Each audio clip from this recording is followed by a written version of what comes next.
Good afternoon, ma'am. Good afternoon, classmate. Before we proceed to our discussion for today, I would like to introduce myself first. My name is Narides P. Sanchez, BTBT Ed 3B, your demonstrator in TL05 for today. Ma'am, here is my lesson plan.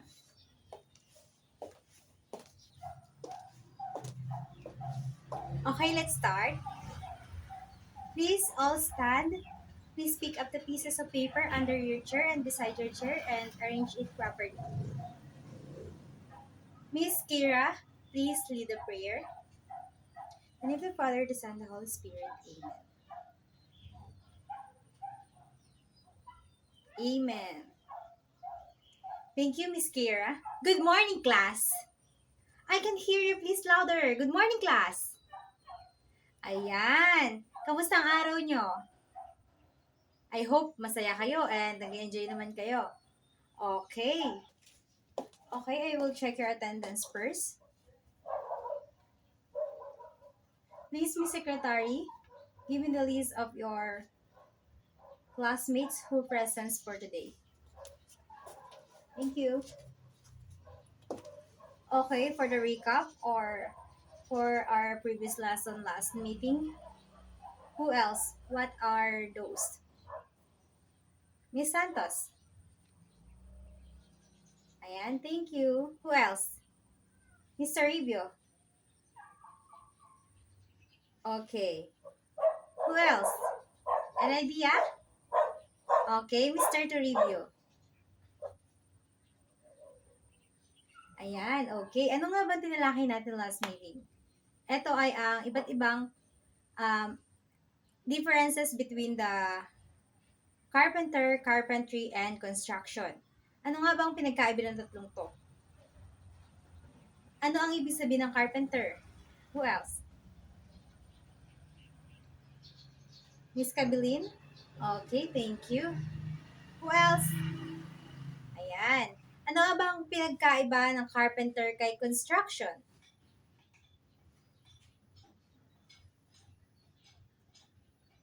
Okay. Who else? The cousin? Miss the cousin? Thank you. Ano nga ba ang carpentry? Ano ang pinagkaiba ng carpentry kay carpenter and kay construction? Okay, thank you. Ayan. Ang carpenter, construction, at carpentry ay may iba't ibang klase. Si carpenter, siya yung skilled person na gumagawa or siya na yung kumikilos sa paggawa sa isang building or sa isang pagpaprocess ng construction. Si carpentry naman, ito yung pillars or siya yung nagbibigay ng idea or kung paano mag-umpisa or mag-build ng isang construction or ng isang project. Construction naman, ito na yung process ng paggawa kung paano mabubuo yung isang project like for example sa house, sa roads, buildings. Ayan yung tatlong pagkakaiba nila. Okay. Ayan class, meron akong ni-ready sa inyo na 5 activities or 5 question na kailangan nyo sagutan. Then, ang makakatamang sagot may plus 5 mamaya sa ating quiz. Yes, plus 5 mamaya sa ating quiz. Okay, class? Here, unahan tayo ha. Unahan lang. Ayan. Pag alam niyo na yung tamang sagot, pwede niyo sabihin na lang sa akin. Then, and i-attach ko dito yung tamang sagot na sinabi niyo. Okay. Miss Bautista. Okay, tama. Try square.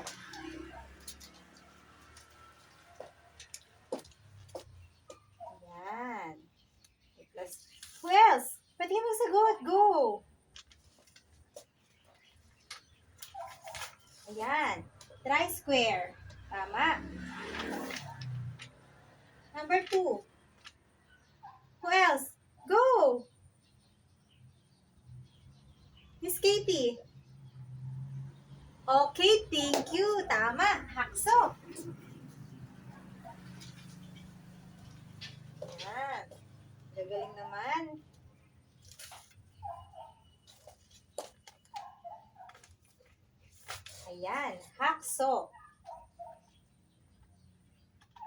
Number 3.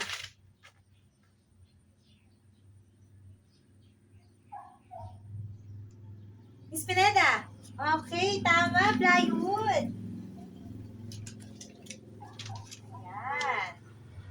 Last 2. Dalawa pa. Plus 5 to sa ating quiz mamaya. Yan. Oh, napakadali. Dito sa picture. Okay, common nails. Tama. Sino yung nakasagot nun? Miss De La Cruz? Okay.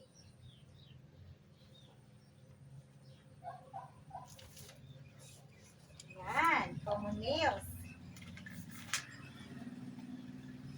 And last, isa na lang, class. Miss Antonio? Tama, level bar. Ang galing. O, yan. Sino-sino yung mga nakatamang sagot? Bigay niyo sa akin list niyo at may plus 5 tayo sa quiz mamaya. Ayan. Ano nga ba yung tri-square?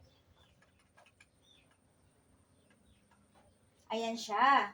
Ito yung, kung nakikita nyo, ito yung tsura ng tri-square. Hacksaw. Ito ang hacksaw. Lagari siya.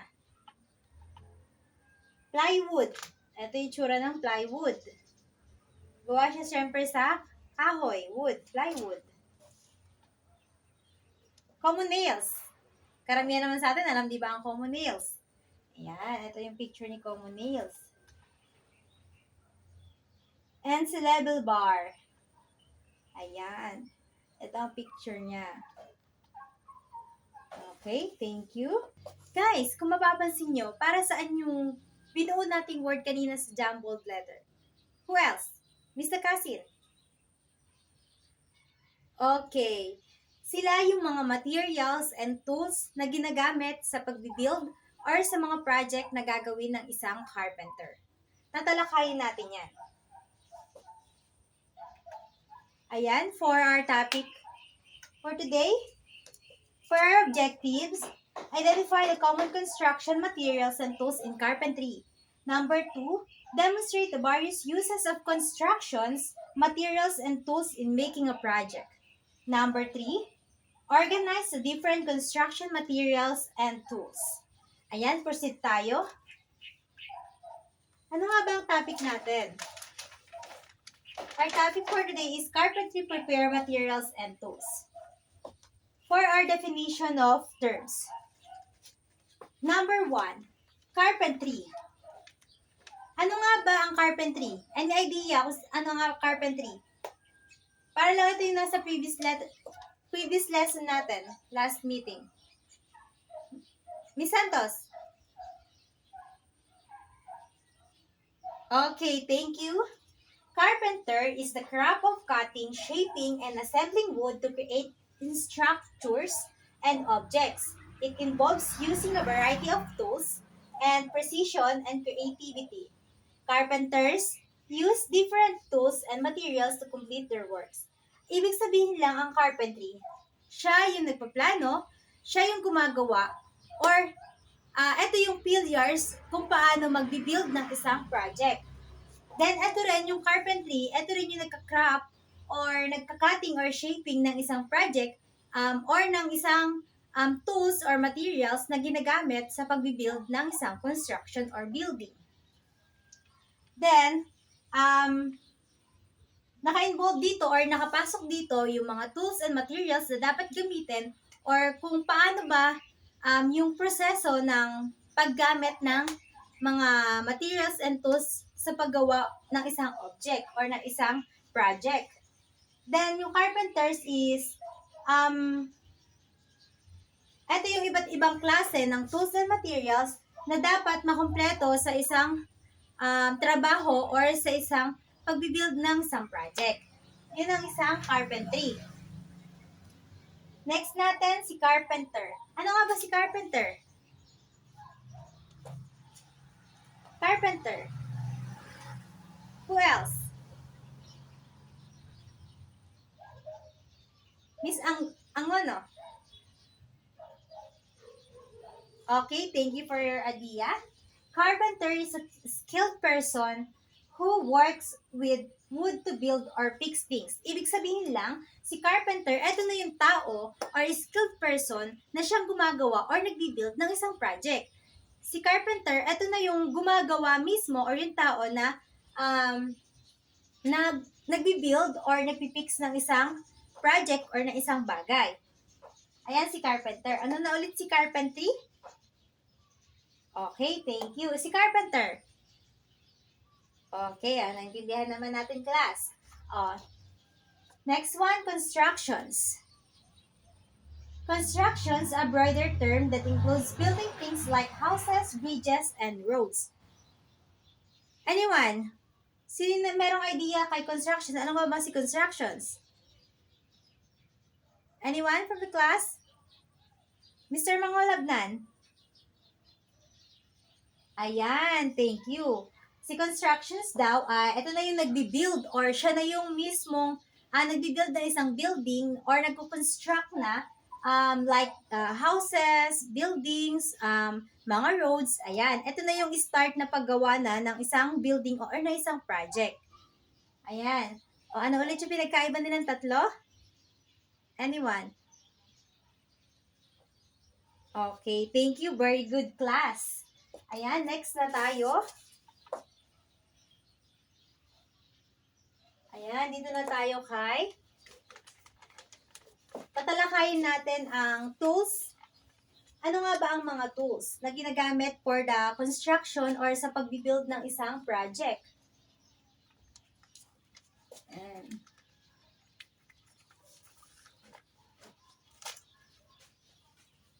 Number 1, pull-push rule. Sino nakakaalam or sino yung may idea? Ano nga ba yung pull-push rule? Anyone, class?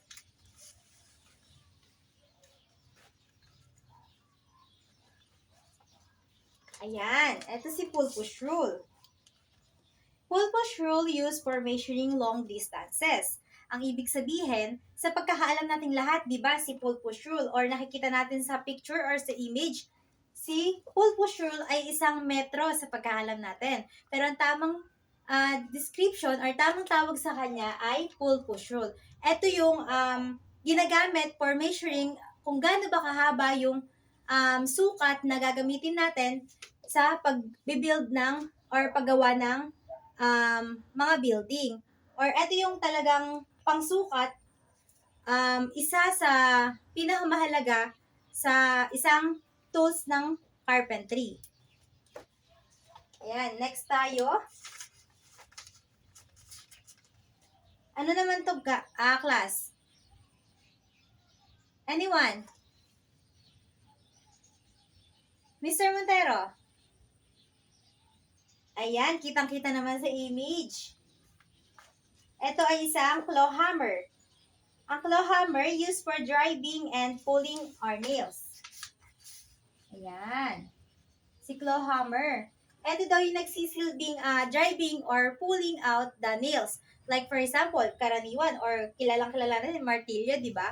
Ito yung tumutulong sa pagbaon or pagpukpok dito sa ating nails, sa mga common nails, sa paggagawa ng or pagbibuild ng isang project. Ayan. Ito si claw hammer. Siyempre, kita-kita naman natin, di ba? Meron siya sa likuran. Ito yung nagsisilbing, ito yung nagsisilbing pang pull out or pangkuha sa mga nakabaon or kung gusto mong kuhanin yung mga nakabaon na common nails o mga pako. Ayan. Okay, next. Crosscut saw. Ano nga ba ang crosscut saw? Anyone? Idea? Ayan, nakikita naman natin sa picture. Ano ang crosscut saw? Crosscut saw tools your cutting across the blade. Ibig sabihin lang, si crosscut saw, ito yung karaniwan na ginagamit. Ito yung karaniwan na ginagamit sa pagpuputol or paglagari ng mga, halimbawa, for example, sa mga hahatiin natin ng mga plywood. Ayan, ito yung mga ginagamit natin, si crosscut saw. Next, ripsaw. Ano nga bang pinagkaiba ni ripsaw kay crosscut saw? Ito si ripsaw. Ripsaw used for cutting along the grain. Kung si hacksaw, siya yung used for cutting across the grain. Ito naman yung tools mismo na talagang nagka-cut sa mga long or sa mga pagka-cut ng ating mga sa mga plywood, sa mga gamit natin na sa mga gagamitin natin para sa construction. Ayan yung ginagamit natin, si ripsaw. Next, plumbum. Ayan. Ano nga ba si plumbum? Anyone? Idea? Kita natin sa picture. Diba ano siya? Parang sobrang haba ng tali niya. Ayan, nakikita naman natin. Plumbum. Used for vertical alignment. Sa mga vertical alignment, ito yung ginagamit natin sa pagsusukat. Sa mga vertical or yung sa pamamagitan ng nito, makikita dito natin kung gaano ba yung sukat ng construction na gagawin natin. Ayan. Next, tri-square. Si tri-square, makikita natin karaniwan, di ba? Makikita natin para siyang, ano lang to, ruler na meron siyang hawakan or tabanan. Tri-square, used to test the squareness of a stock. Guys, si tri-square, from the word square. Then sa ating definition, used to test the squareness of a stock. Ibig sabihin, ito yung mga ginagamit or ito yung ginagamit natin sa pagsusukat sa mga squares o sa pagsa-size ng isang excuse. Ito yung ginagamit natin sa pagsusukat or pag-i-square ng isang project or ng isang materials or tools. Next tayo. Hacksaw. Ano yung pinagkaiba ni hacksaw kay ripsaw and kay crosscut saw? Makikita naman natin. Ito si hacksaw. Hacksaw, fine-toothed saw used for cut metals and pipes. Ibig sabihin, kung sa mga wood, sa mga plywoods, kinagamit si hacksaw at saka si ripsaw, si ripsaw at saka si crosscut saw. Si hacksaw naman, ginagamit siya sa pagputol or sa pag-cut ng metals and pipes. Dito siya ginagamit sa mga metals and pipes. Naintindihan ba, class? Okay, kung naintindihan, proceed tayo. And the last one is level bar. Kung makikita nyo, si level bar, para siyang yung ruler na malaki. Ayan. Ganyan siya. Siya yung ito yung tools used in checking vertical and horizontal position. Kung si palm bob, sa vertical alignment siya, dito naman kay level bar, sinusukat dito yung vertical and horizontal na position. Ito yung ginagamit sa pagsusukat ng horizontal and vertical position. Okay? Description of materials. And class, proceed naman tayo kay materials. Ano-ano nga ba yung materials sa pag-build or sa pag-construct ng isang project or ng building? Description of materials. These are the substances in use woodworking. They include various woods, engineered woods, accepted fasteners, and finishes. Dito natin itatakald yung iba't ibang klase ng materials na ginagamit sa pag-build or sa pag-construct ng isang project. Materials. These are the substances used in woodworking. Meron tayo ditong example. Number 1, si lumber. Sino ba sino yung may nakakaalam kung ano si lumber? Or ano nga ba yung lumber? Any idea from the class? Kita naman natin sa picture.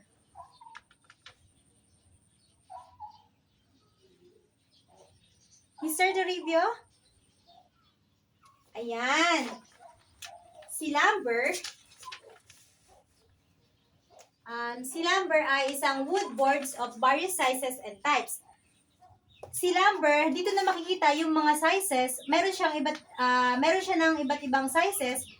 For example, kailangan natin ng size na may mga size lang tayo na kailangan bilhin kay lumber. Yun lang yung ibibigay sa atin. Meron na siyang sukat na kailangan if ever na bibilin mo siya. Next, common nails. Alam naman natin ang common nails. Siyempre, yung mga pako, di ba? Pero si common nails kasi, meron siyang iba't ibang klase. Si nails kasi, meron siyang iba't ibang klase. For example nga, si common nails. Common nails made of metals used for fastening woods. Ibig sabihin, ginagamit si nails o si pako sa pagpapastening ng woods. Halimbawa, for example, sa mga plywood. Syempre, hindi naman natin makakabit ng basta-basta si plywood. Kailangan talaga natin ng nails. Si nails kasi, ito yung ginagamitan din ng claw hammer. Kung natalakay natin dito kay tools. Si tools kasi, ito si tools natin, si claw hammer. Sa materials naman natin na ginagamit, si common nails. Naintindihan ba, class? Okay. Yan, proceed tayo kay cement. Ano nga ba si cement? Anyone from the class? Miss Manahan? Idea? Cement. Okay, thank you. Cement, a powder substances which when mixed with water acts as binder of aggregate. Ibig sabihin si cement, ito yung hinahaluan ng water to mix para sa pag-build or sa pagpapatigas or pagpapatibay ng isang hollow block sa paggawa ng bahay or ng isang project. Next, sand, fine, gritty. From the word sand. Ito yung ito yung mga buhangin na ginagamit or minimix kay cement para sa paglalagay or pagpapatibay ng isang hollow blocks or ito yung nagsisilbing palaman or nilalagay para tumigas or para mapagpatibay o mapagsama-sama yung hollow blocks sa pag-build ng isang house, roads, or building. Next, plywood. Ano si plywood? Anyone? Ayan. Plywood, thin cross laminated sheets of woods. Ibig sabihin, ito yung mga maninipis na kahoy na ginagamit sa pagpapader o sa tawag dito, sorry. Ito yung kapalit ng for example, wala kang mga hollow blocks, wala kang pang simyento. Ito yung ginagawa sa mga pagbibuild ng bahay na sa ginagawang dingding ng isang bahay. Ito rin yung in-example ko kanina sa ginagamitan ng common nails or sa mga nails and hammer. And last one, si gravel. Ano nga ba si gravel? Kung makikita natin sa larawan, ito yung mga bato-bato na iba't ibang klase ng bato, iba't ibang kulay ng bato. Ito yung kinukuha or nakukuha ito sa tabi ng dagat or sa mga malalapit sa mga tubig alat. Ayan. Si gravel, ginagamit ito sa pag-design or isa itong materials na pang-design sa isang bahay or sa isang building na ginagamit sa mga padders, sa mga floors, sa mga terrace. Ayan, pang-design siya. Ayan, and dito nagtatapos yung ating topic for today. Tools and materials ng isang carpentry. Ayan, naintindihan naman class yung diniscuss natin kung ano yung pinagkaiba ng tools and ng materials. Kung ano yung mga pinagkaiba nila. Okay. Meron akong two question. For example, magbibuild ka ng isang bagay or ng isang house. Then, gagamitan mo ito ng nails or common nails. Ano yung isang tools na kailangan mo para ma-fix or mabaon or makuha yung isang nails? Anyone? Ayan, Miss Santos. Thank you. Tama, si Clawhammer. And number 2, meron tayong scenario na si Jose, magbibuild siya ng isang houses. Then, kailangan niya ng isang tools na dapat is mapanatiling matibay or mapagsama-sama or makagawa tayo ng isang pader. Mapagsama-sama yung hollow blocks. Ano yung isang bagay or isang mix na yon na ginagamit sa dito sa materials? Ayan, number 2 scenario. Magbibigay tayo ng scenario. Meron kang gustong gawin na bahay. Then, kailangan mo ng isang materials na pagmimixin para ilagay para magawa mo na yung pader na kailangan mo gawin, then para mapatibay or mapagsama-sama si hollow blocks. Ano yung isang bagay na kailangan mo dito or dalawang bagay or dalawang materials? Okay. Tama, si sand, pine gritty at saka si cement. Naintindihan naman, class, yung pinagkaiba or yung mga gamit or tools and materials sa pagbibuild ng isang construction. Okay, thank you. Okay, class. Kung talaga naintindihan natin, sino ang makakapag-summarize ng tinalakay natin for today? Anyone? Miss Kaya Habilin?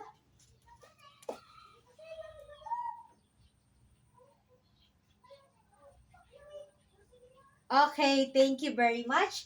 Very good. Who else? Miss Antonino?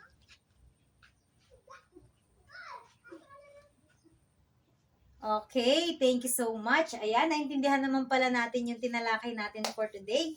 And now, let's proceed sa ating class for the additional. Meron ako sa inyong pasasagutan kung talaga bang naintindihan natin yung lesson natin for today. Ayan.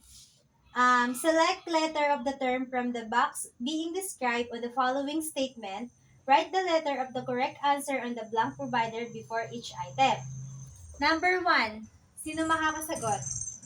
It is a made of metal used for fastening woods. Ayan, meron tayong pagpapilian dyan. Ano yung sa tingin nyo ang tamang sagot? Okay, very good. Next, used for driving and pulling out nails. Ano yung ginagamit natin sa pagpupull out ng nails? Okay, Miss Santos. Tama, claw hammer. Number 3, tool used in checking vertical and horizontal position. Ano yung tools na ginagamit natin doon? Anyone? Ayan, Miss Pineda. Ayan, tama, si level bar. Number 4, thin cross laminated sheet of woods. O, sheet of woods, from the word sheet of woods, woods. Who else? Mr. De La Cruz. Tama. Siya si plywood. Number 5, used to test the squareness of the stock. Squareness, from the word squareness. Who else? Miss Herrera. Okay, thank you. Very good. Tri-square. Ayan, kung naintindihan naman pala natin yung lesson natin kung ano yung pinagkaiba ng tools tsaka materials, kung ano yung mga ginagamit or tamang paggamit nito para sa pagbibuild ng isang construction. Ayan. Okay. Ayan, naintindihan naman nating lahat. And last one, before matapos ang ating topic, meron tayong homework. May bibigay akong homework. Ayan.